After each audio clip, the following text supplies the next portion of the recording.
It's the 6th of October 2025. This is a brand new edition of Newsfirst's Primetime News. Bringing you Primetime News tonight, I am Jayamal Ratnayaka. And I'm Rochelle Pramodara. Let's start off with a look at your headlines for tonight.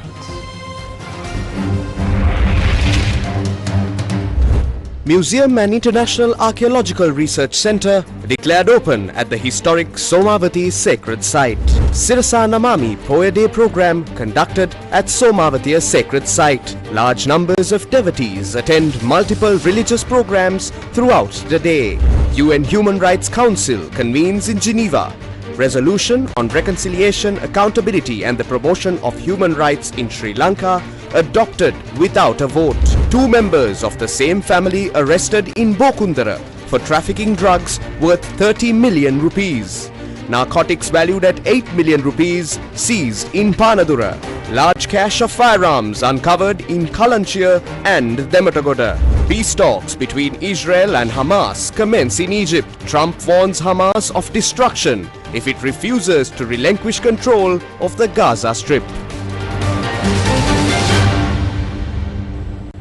In your top story for tonight, the Somavati Museum and the International Archaeological Research Institute were declared open this morning in line with VAP Poya Day. The opening ceremony was led by President Anurukumara Dissanayake. The Archaeological Museum and the International Archaeological Research Institute have been constructed for the convenience of devotees worldwide who visit the historic Somavati Stupa in Polonnaruwa, where the sacred right tooth relic of Lord Buddha is enshrined, as well as for those engaged in educational and research activities. President Anurukumara Dissanayake unveiled the commemorative plaque and declared open the new 2-story building. The President thereafter made floral offerings to the Buddha statue and the sacred relics enshrined within.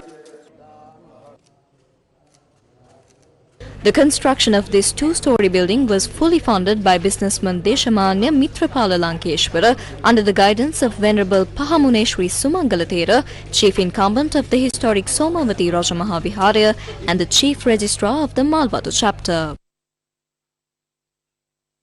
අපි මේ සියල්ල ව්‍යාපාර කරන ගමන් අපි මේ රටේ රට දියුණු වෙන්න ඕනේ. We run businesses in this country with the intention of helping it progress. If the President wishes to use my 45 years of business experience, I am always ready to support him, not politically but practically. If needed, call us once every 3 months to share insights on the country's future. There are things we can contribute to the President and there are things we can learn from him. We can see that the President is managing the country in the right direction, unlike past governments. I believe if the President had taken office 15 years earlier, the country would have achieved even greater success. His leadership is exemplary. It's natural that those who do good work face criticism and scrutiny. ඒක නිසා ඔබතුමාගේ කල්පනාකරණ විශිෂ්ටයි. මොනවා හරි කරන කෙනාට තමයි ජනාධිපතිතුමනේ ප්‍රශ්න එන්නේ.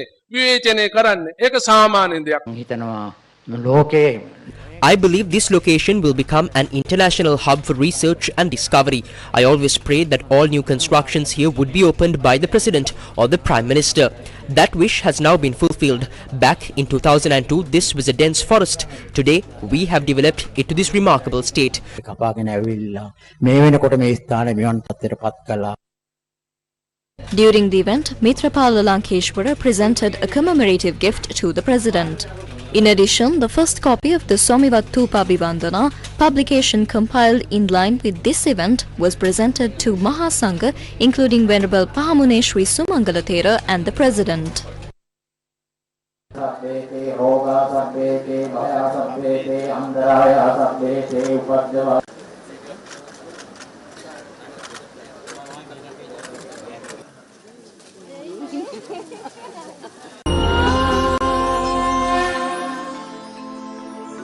The Sirasa Namami Poya program marking Wap Poya Day was held throughout the day today, centering the historic Somavati Rajamaha Viharaya. As per tradition, the Sirasa Namami Wap Poya program commenced this morning with a Sambuddha Puja. It was followed by a discussion on the historical background of the Somavati sacred site during the Viharasana program, after which the Sirasa Damsara program was conducted. The event was graced by the presence of the head of the Faculty of Buddhist Studies at the Bhikkhu University of Sri Lanka in Anuradhapura, Venerable Valivita Sri Dhammarakkhita Thera. The Sannasa Kathikawa, a segment aired to promote the preservation and longevity of the Buddhist order, was conducted under the guidance of the Chief Sanganayaka of the Ratnapura district and Chief Incumbent of the Kuragala Rajamahavihara, Venerable Vatarakumbure Dhammaratana Thera.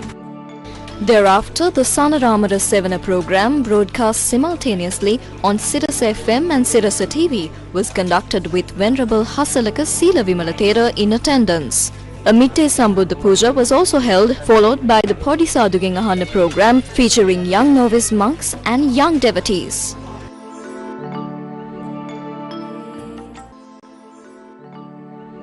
The Yon Yatra program was held under the guidance of Venerable Katnorue Siridhamma Thera. සිත සිතුවිලි කියන ඒවා ඒක මගේ වෙන්නත් පුළුවන් ඔබතුමාගේ වෙන්නත් පුළුවන් කවුද දන්නේ ඊළඟ තප්පරේ අපි මොකක් කියයිද කියලා හැම එකක්ම වෙනස් වෙන ලෝකයක් තුල පුරුදුවෙන් පණිවිඩ කරුවා දිහා බලන්න එපා පණිවිඩේ තියෙන යහපත අයහපත බලන්න. The Turunusita Dhamma discussion aimed at appealing to a youth-centric audience was also aired today. Additionally, programs such as Satpiyuma and Ape Pansala were broadcast throughout the afternoon. A commemorative plaque detailing information about the Somavati Stupa and surrounding archaeological sites was unveiled this evening. The ceremony was attended by the Chief Incumbent of the Somavati Rajamahavihara, Venerable Dr. Pahamuneshwari Sumangalathera, and Group Director of the Capital Maharaja Group, Shevan Daniel. The plaque was jointly constructed by the Department of Archaeology and the Sirasa Media Network. මේ ස්ථානයේ ඉතිහාසය පිළිබඳ තොරතුරු ඇතුළත් වෙනවා සිංහල භාෂාවෙන් ඉංග්‍රීසි භාෂාවෙන් සහ දමිළ භාෂාවෙන් කියන ත්‍රයි භාෂාවෙන්ම ඔබට මේ තොරතුරු දැක් ගන්න පුළුවන් ගෞරවනීය මහා සංඝරත්නයේ ආශිර්වාද මැද මෙතෙන් සිට මේ ස්ථානයට පැමිණෙන සියලු සදහැවතුන්ට මෙහි තොරතුරු දැක් ගන්න හැකියාව ලැබෙනවා.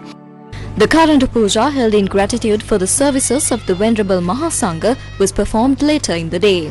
A painting by Hemanta Varakapitiya was also presented to the chief incumbent of the historic Somavati Rajamahavihara.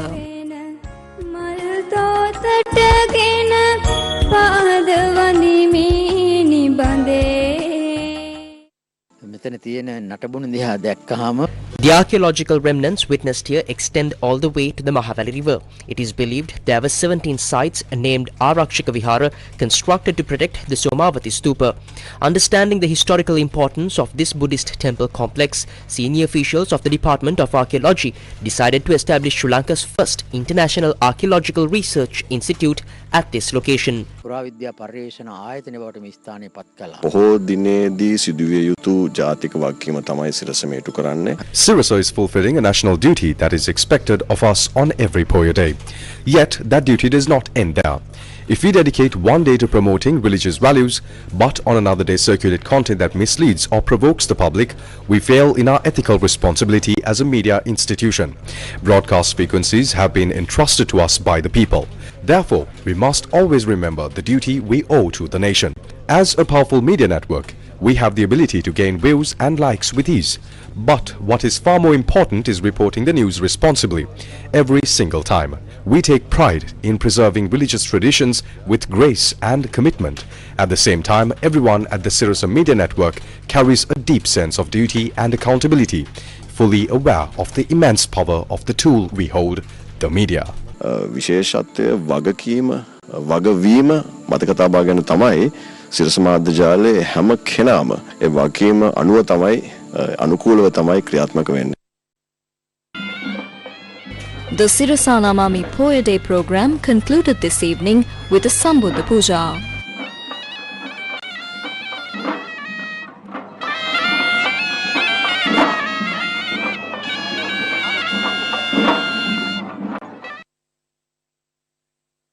The Gammadha Damsavya Poya program was held today centered around the Silamini Mahasaya sacred site in Aralaganvilla in line with WAP Poya Day. This sacred ground, located amidst the vast forest near the Aralaganvilla Vava, has been beautifully constructed to preserve its ancient serenity. According to legend, this sacred site was built by King Dutugamanu as a replica of the Silamini Mahasaya in Tautisa heaven. The Damsavya Poya program commenced this morning with an offering of milk-based foods, followed by the observance of 8 precepts under the guidance of Mahasangha. The morning Dhamma sermon was delivered by Venerable Aralaganvila Kusaladhamma Lankaruthero, the chief incumbent of the Silumini Mahasaya temple. A series of other meritorious activities such as almsgiving, meditation and religious observances took place throughout the day. This evening, statues of 7 Buddhas were carried in a procession and ceremonially enshrined with the Silumini Mahasaya premises.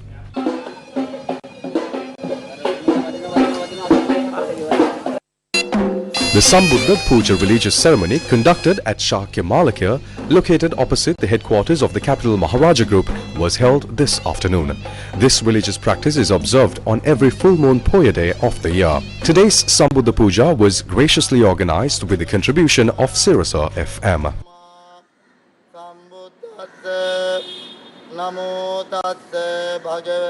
In line with the Poya Day, a Sambuddha Puja and Dhamma sermon were also held today at the Depanama Broadcasting Centre. The sermon was delivered by the chief incumbent of the Polwatta Saddharma Rama Temple and lecturer of the Subhadra Rama Educational Institute, Venerable Dr. Avithave Yatiratana Thera.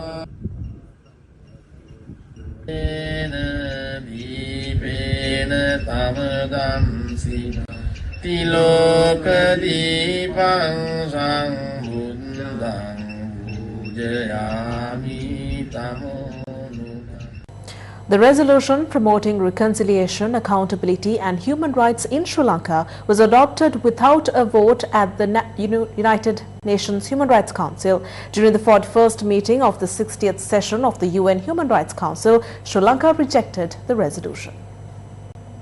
On the 10th of September, Sri Lanka co-group comprising Canada, Malawi, Montenegro, North Macedonia and the United Kingdom tabled a resolution at the 60th session of the United Nations Human Rights Council urging Sri Lanka to take concrete steps toward reconciliation and the protection of human rights. On the 1st of October 2025, a coalition of 30 countries including Albania, Austria, Canada, Costa Rica, Croatia, Estonia, Germany, Iceland, Ireland, Italy, Latvia, Liechtenstein, Luxembourg, Malawi, Malta, Montenegro, the Kingdom of Netherlands, New Zealand, North Macedonia, Norway, Portugal, Romania, Slovakia, Slovenia, Spain, Switzerland and the United Kingdom jointly presented a revised draft resolution at the United Nations focused on promoting reconciliation, accountability and human rights in Sri Lanka. The resolution calls on the Sri Lankan government to fulfill its commitments to devolve political authority, emphasizing that it is essential for national reconciliation and the full enjoyment of human rights by all citizens. It urges the government to respect local governance by facilitating elections for provincial councils and ensuring these councils, particularly those in the northern and eastern regions, operate effectively in line with the 13th Amendment to Sri Lanka's constitution. Significant attention is drawn to the need for prompt, thorough and impartial investigations into allegations of human rights violations and serious breaches of international humanitarian law.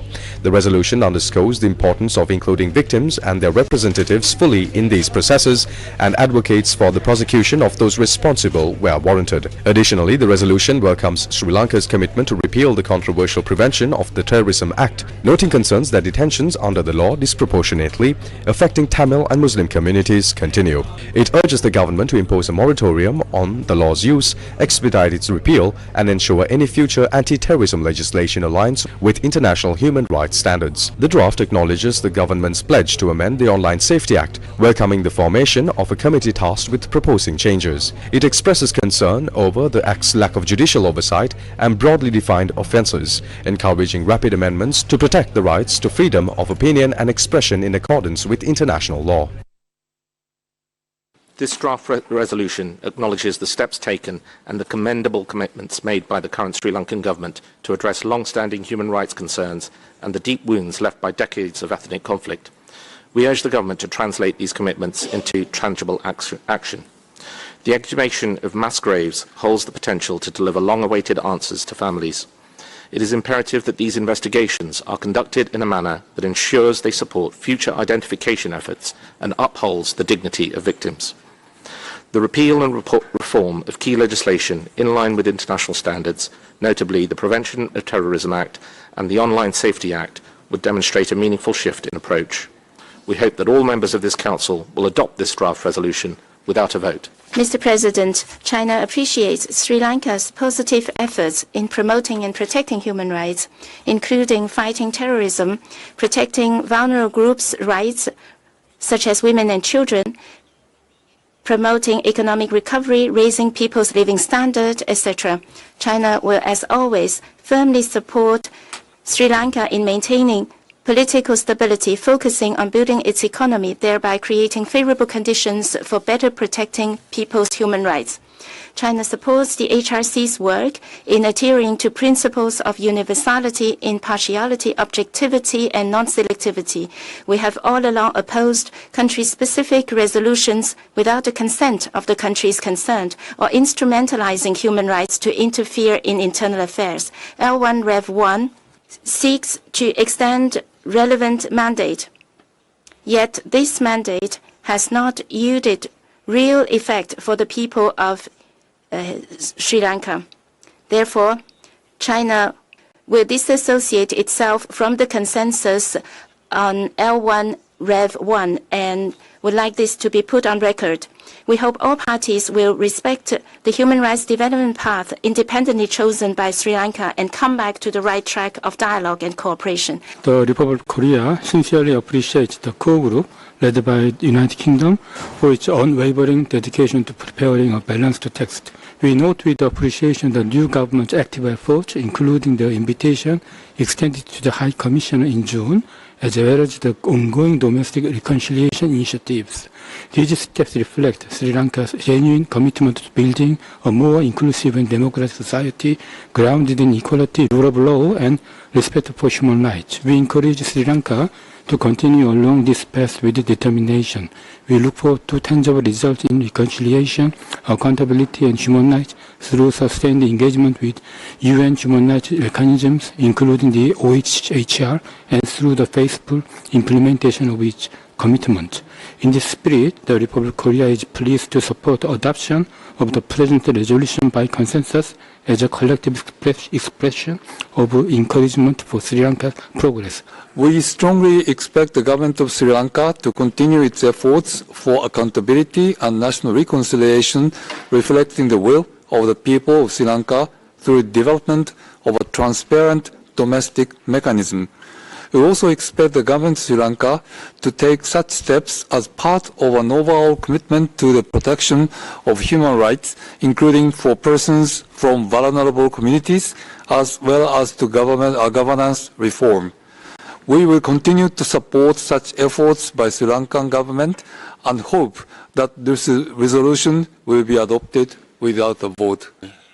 The statement on behalf of the GCC, Saudi Arabia, Qatar, UAE, Bahrain, Oman, and the state of Kuwait. First of all, the GCC countries thank the sponsors of the resolution L1 Rev 1.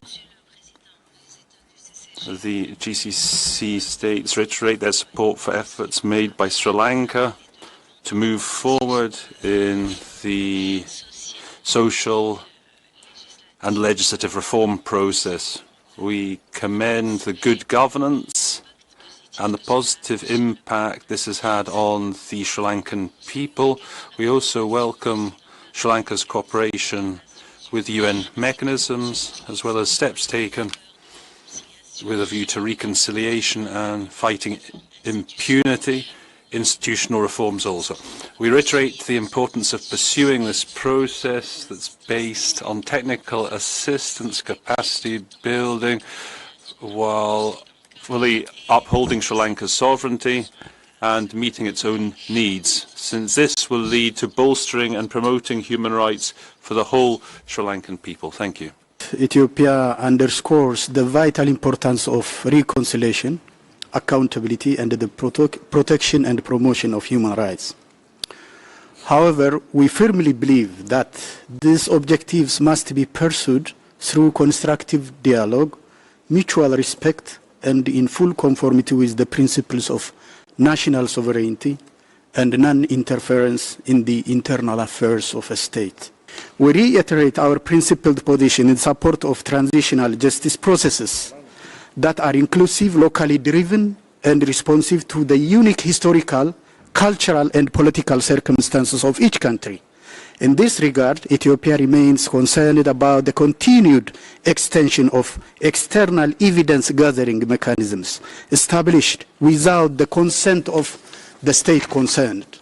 We welcome the renewal of the mandate and would like to thank the core group for its considered and constructive draft. We recognize also the importance many stakeholders have attached to the OHCHR Sri Lanka Accountability Project. We would like to keep engaging with Sri Lanka's government on how the project can best support them and vice versa. The EU stands ready to continue its support to Sri Lanka on this path, underlining that justice and accountability are essential for lasting reconciliation and sustainable peace. We will join the consensus and, should a vote be called, will vote yes and urge others to do the same. I thank you. The draft, with its accountability approach, is an excellent opportunity for the new government to lead by example and highlight the benefits of open, transparent dialogue with OHCHR as an instrument to improve the human rights situation for the whole population on the basis of cooperation, mutual understanding and commitments that are included in this draft. We think that we trust this will be adopted without a vote. Costa Rica is willing to cooperate in all efforts of that country to achieve justice, peace and lasting reconciliation. Thank you. Mr. President, Bangladesh recognizes the initiatives that Sri Lanka has undertaken in advancing reconciliation, human rights and inclusive development through nationally owned mechanisms. Institutions such as the Office on Missing Persons, the Office for Reparations and the Office for National Unity and Reconciliation hold the potential to play pivotal roles in addressing the past while building a future based on unity and equality. These processes need to be given adequate time, space and encouragement to yield meaningful results. Sri Lanka's democratic and inclusive reforms and its engagement with this Council reflect a clear commitment to constructive change. As a fellow member of the Global South and a close neighbor from South Asia, Bangladesh encourages the international community to accompany Sri Lanka on this journey with empathy and understanding. In conclusion, we urge that the Human Rights Council continue to engage Sri Lanka through cooperation and dialogue, respecting the country's ownership of its reconciliation and human rights processes. The Maldives is confident that the Sri Lankan government will further strengthen its engagement with the Council through constructive dialogue and actions to address the issues in an effective manner. Maldives therefore remains committed to the traditionally close relationship between the Maldives and Sri Lanka and extend its support and solidarity with Sri Lanka in implementing human rights issues.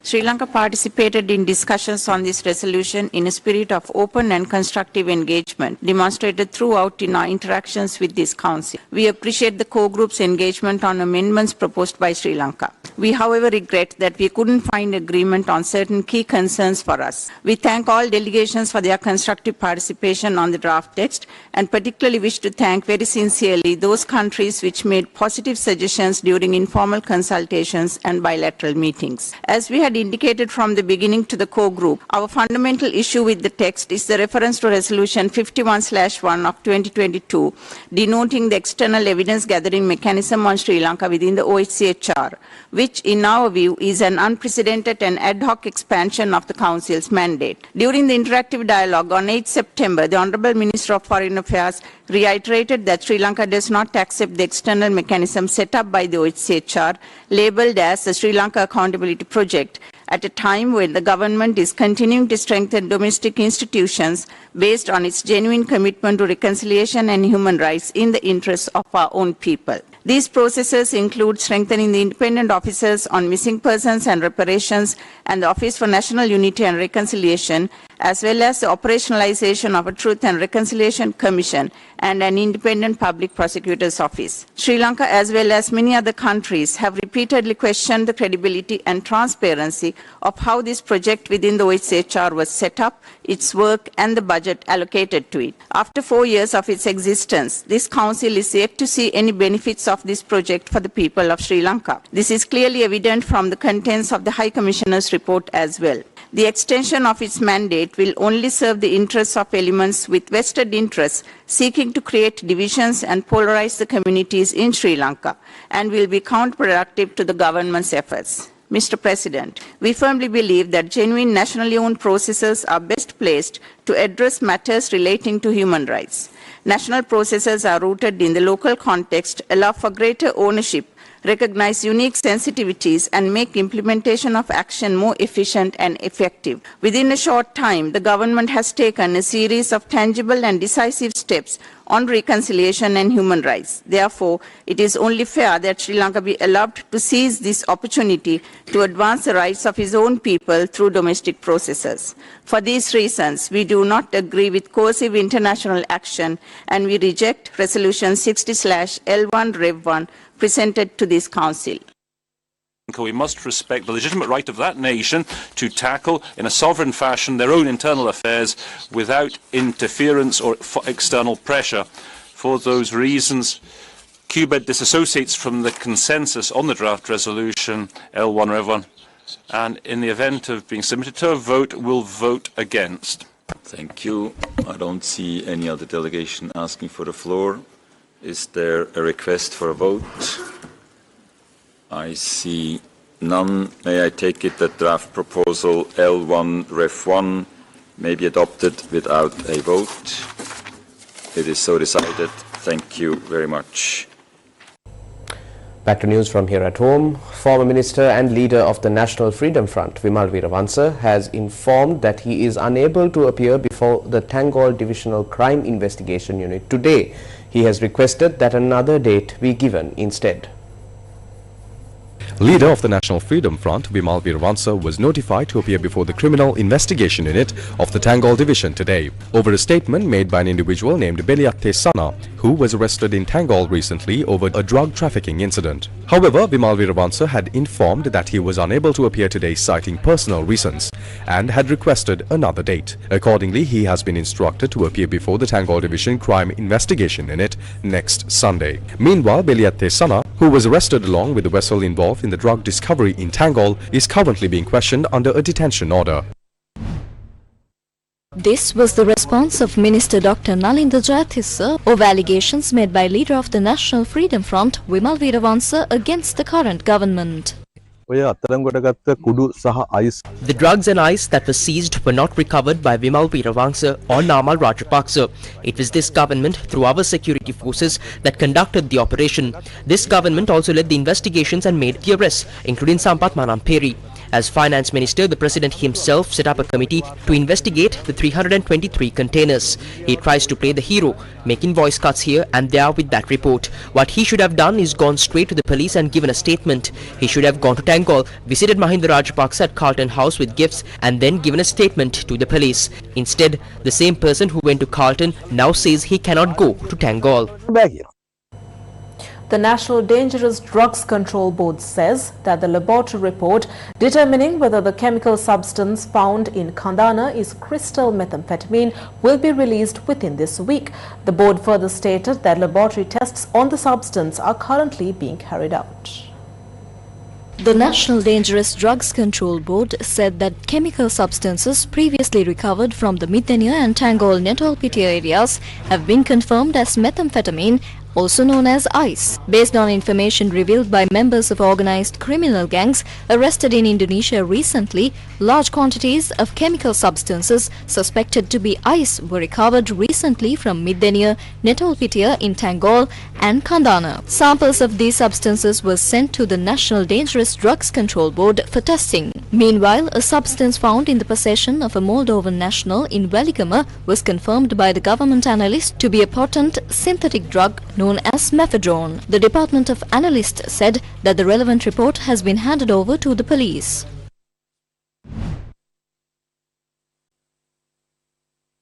Meanwhile, 2 suspects have been arrested by the police special task force last night in Bokundara Piliandala with a stock of nearly 3 kilograms of heroin and ice. Those taken into custody are a 23-year-old drug trafficker named Kalubovila Chuti and his 25-year-old brother. The operation was launched based on information received by the police special task force that a gang involved in large-scale drug trafficking was transporting a drug consignment on a motorcycle. During questioning of the arrested suspects, it was revealed that the consignment belongs to Colombo-based drug trafficker named Avishka, who is currently overseas. About a week earlier, Avishka reportedly contacted the two suspects by phone and instructed them to collect a bag containing heroin placed under a tree along the walking path in Bellanvilla.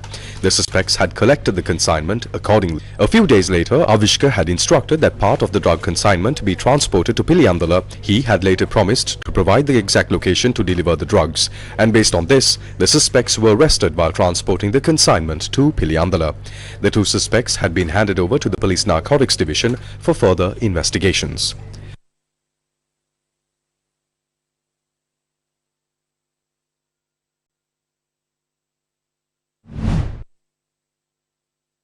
A 38-year-old suspect was arrested with hashish valued at over 8 million rupees in Hirana, Panadura. The arrest was made following information received by the Hirana police. The police have seized hashish weighing around 1 kilogram from the suspect.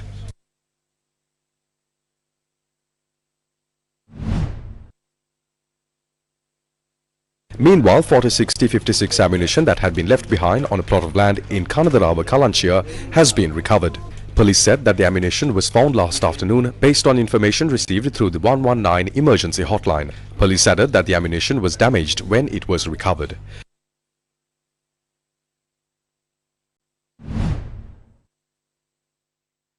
Meanwhile, a locally produced micro-pistol capable of firing 9mm bullets, along with a T-56 magazine and bullets, was recovered from an abandoned house near the Kalani Valley railway line on Baseline Road in Dematagoda. This was based on information received by the Bambalapitiya Division Criminal Investigation Unit. Police say that investigations have commenced regarding complaints received via the police chief's WhatsApp number concerning illegal drugs and crimes. The police said that such complaints are forwarded to the relevant police stations and appropriate follow-up action is subsequently taken. The number of complaints received via the WhatsApp number introduced by the police regarding illegal drugs, organized crime and various other issues has exceeded 8,000. The Inspector General of Police, Attorney Priyantha Veerasurya, recently introduced the WhatsApp number 071-859-8888 for the general public to report information related to illegal drugs and crimes. News First with the people. News First, main sponsor. A trusted place for your fixed deposits. Valuable FD 10.25% for 15 months, 11% for 24 months. Valuable FD, the symbol of stability. The inaugural TLC Triathlon 2025, an initiative spearheaded by the Indira Cancer Trust to elevate breast cancer awareness, commenced yesterday at the Northern Provincial Sports Complex in Kilinochchi. In a remarkable initiative to raise awareness about breast cancer, the TLC Triathlon 2025, organized by the Indira Cancer Trust, kicked off yesterday at the Northern Provincial Sports Complex in Kilinochchi. The event, which combines endurance with awareness, encourages participants to embrace the touch, look and check method for early detection of breast cancer, while embarking on a journey of hope and resilience. The triathlon featured a bicycle race, swimming competition and a running competition, drawing participants from across the region. The opening ceremony was graced by the Governor of the Northern Province, Nagalingam Vedanayahan, alongside District Secretary of Kilinochchi, Subramaniam Muralidharan and other dignitaries. This historic occasion marks Sri Lanka's first ever nationwide triathlon dedicated to breast cancer awareness, with plans to take the initiative to all four corners of the island. MTV, MBC Media Network and Newsfirst are the electronic media partners of the event. Fox Resorts Jaffna and Ramada Colombo have come together to showcase the rich culinary heritage of the North with Virinda, a special food festival that brings authentic Jaffna flavors to the heart of the city, prepared by the expert chefs of both Fox Jaffna and Ramada Colombo. Fox Resorts Jaffna and Ramada Colombo have joined hands to bring the vibrant culinary traditions of the north to the heart of the city through Yal Virundu, a celebration of authentic Jaffna cuisine crafted by expert chefs from Fox Jaffna and Ramada Colombo, blending age-old recipes and flavors passed down through generations. The chefs present a truly immersive northern dining experience that captures the essence of Jaffna on every plate. Now continuing into its 6th day, this exclusive culinary journey runs only until the 6th of October. So don't miss your last opportunity to savor the rich, authentic flavors of the north.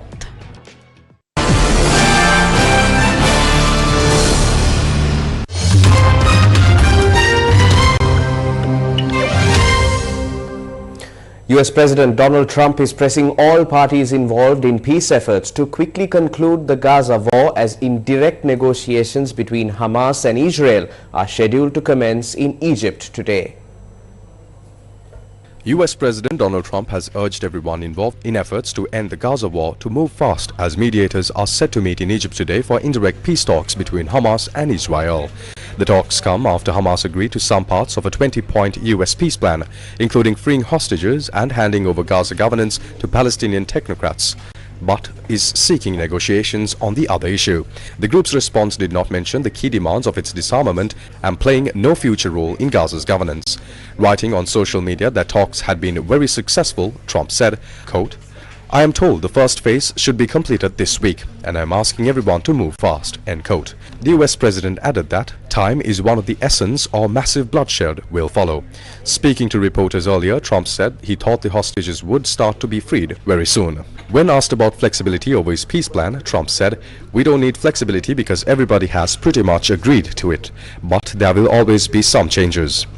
He added, quote, "It's a great deal for Israel. It's a great deal for the entire Arab world, Muslim world, and the world. So we are very happy about it." We don't need flexibility because everybody's pretty much agreed to it, but there'll always be some changes.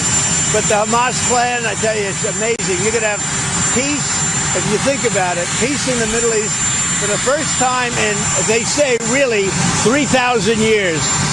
So I'm very honored to be a big part of that. Look, they've been fighting for a plan for years. We get the hostages back almost immediately. Negotiations are going on right now. Will probably take a couple of days, and people are very happy about it. Meanwhile, Israeli airstrikes continued in Gaza, despite Trump telling Israel to quote-unquote immediately stop the bombing on Friday after Hamas responded to the proposed plan. Israeli government spokesperson told reporters on Sunday that while certain bombings have actually stopped inside of the Gaza Strip, there is no ceasefire in place at this point in time.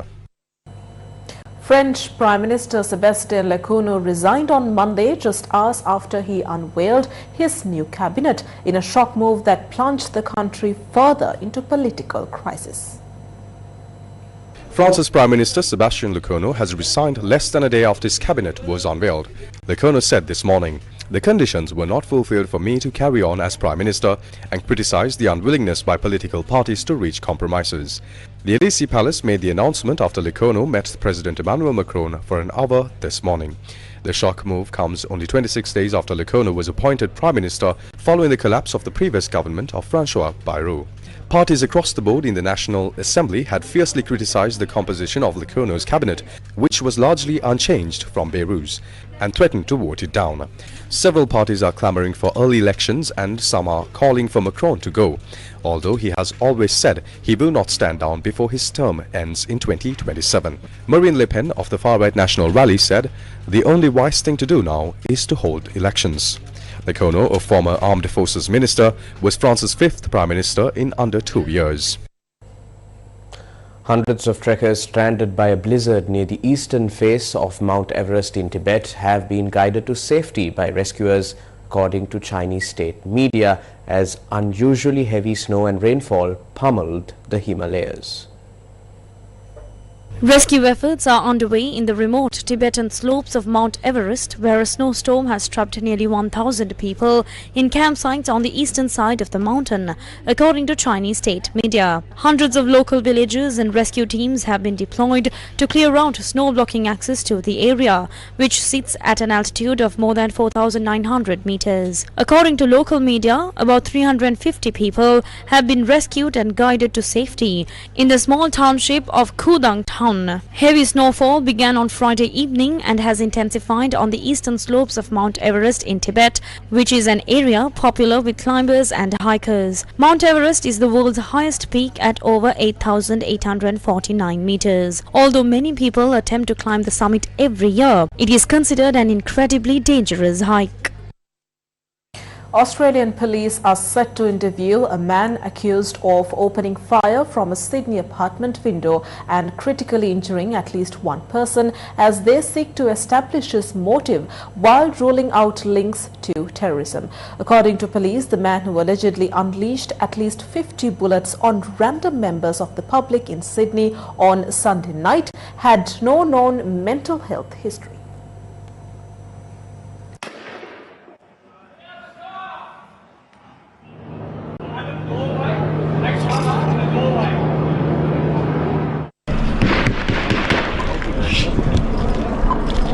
Tactical officers exchanged gunfire with the 60-year-old man in Croydon Park, located in Sydney's inner west, in what they described as a highly dangerous operation.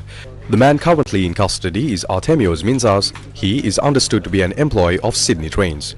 At a press conference, Acting Superintendent Stephen Parry said the suspect was speaking freely with police. On Sunday, he was initially taken to hospital after sustaining injuries during the arrest and then later taken to Burwood Police Station. Police said the 60-year-old had no connections to organised crime or terrorism. Croydon Park was plunged into lockdown just after 7:45 p.m. on Sunday, following reports of an active shooter. Locals ducked for cover as the alleged gunman fired shots from the window of a unit above a business on Georges River Road, with bullets striking vehicles and a nearby bus shelter. Police said shots were fired indiscriminately at passers-by over a 2-hour period. One man, aged in his 50s, was shot in the neck and chest. He was taken to hospital in a critical condition and underwent emergency surgery. The suspect was arrested at about 9:30 p.m, with police still seeking to uncover a motive. Croydon Park is a multicultural suburb with mixed residential housing that is popular with young families. The 2025 Women's Cricket World Cup match between New Zealand and South Africa concluded a short while ago, and the encounter was played at the Holkar Stadium in Indore, India. Batting first, New Zealand were bowled out for 231 runs at the end of 47.5 overs. Chasing a target of 232 for victory, South Africa scored 234 runs for the loss of just 4 wickets at the end of 40.5 overs, winning the match very comfortably by 6 wickets. We must also remind our fans that they can catch all the tournament's matches live on TV1, the official local broadcaster under the Sirasa Media Network, or you can stream it online from our website www.sirasatv.lk. And that's a wrap of your Prime Time News for tonight. Thank you for joining us. Good night. Good night.